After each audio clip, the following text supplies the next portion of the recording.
पत्रकार परिषद घेतली काय विषय तुम्ही एकदा घेताय महाराष्ट्रात सुरू झालेल्या विशेष सखोल पुनरीक्षण SIR प्रोग्राम बद्दल ही पत्रकार परिषद होती।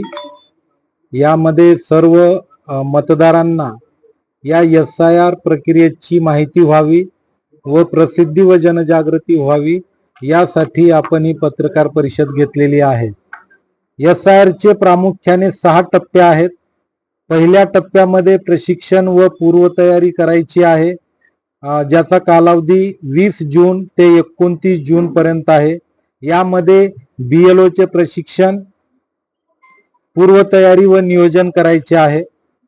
टप्पा 2 मध्ये BLO घरोघरी जाऊन पडताळणी मोहीम करतील, ज्यामध्ये BLO कडील इन्युमरेशन फॉर्म EF फॉर्म गणना पत्रक हे प्रत्येक मतदाराकडे सोपविले जाईल आणि त्यांच्याकडून ते गणना पत्रक व्यवस्थितरित्या पूर्ण भरून घेऊन त्याची एक प्रत BLO कडे ठेवायची आहे आणि दुसरी प्रत ही मतदाराकडे ठेवायची आहे। हा टप्पा क्रमांक 2 30 जून ते 29 जुलै पर्यंत असणार आहे।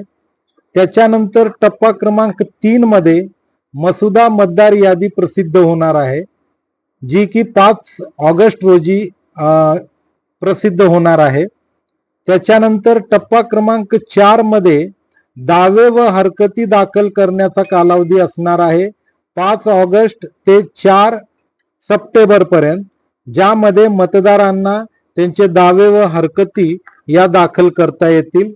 टप्पा 5 मध्ये नोटीस वाटप, दावे व हरकती निकाली काढण्यासाठी 5 ऑगस्ट ते 3 ऑक्टोबर या कालावधीमध्ये दावे व हरकती निकाली काढण्यात येणार आहेत। आणि टप्पा 6 मध्ये 7 ऑक्टोबर 2026 रोजी अंतिम मतदार यादीची प्रसिद्धी करण्यात येणार आहे। तरी या SIR कार्यक्रमामध्ये सर्व मतदारांनी सजग राहून आपले इन्युमरेशन फॉर्म हे अचूकरित्या भरून BLO कडे जमा करावेत, जेणेकरून त्यांचे नाव मतदार यादीमध्ये समाविष्ट राहील। गावामध्ये कोणकोणते धन्यवाद। पदाधिकारी जबाबदारी सोपवली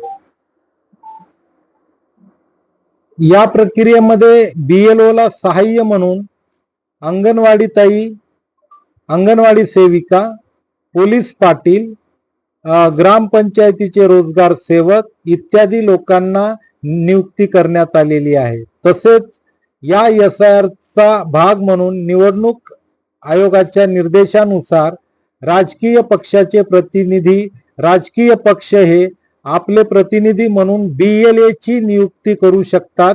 त्याप्रमाणे काही राजकीय पक्षांनी BLA ची नियुक्ती केलेली आहे।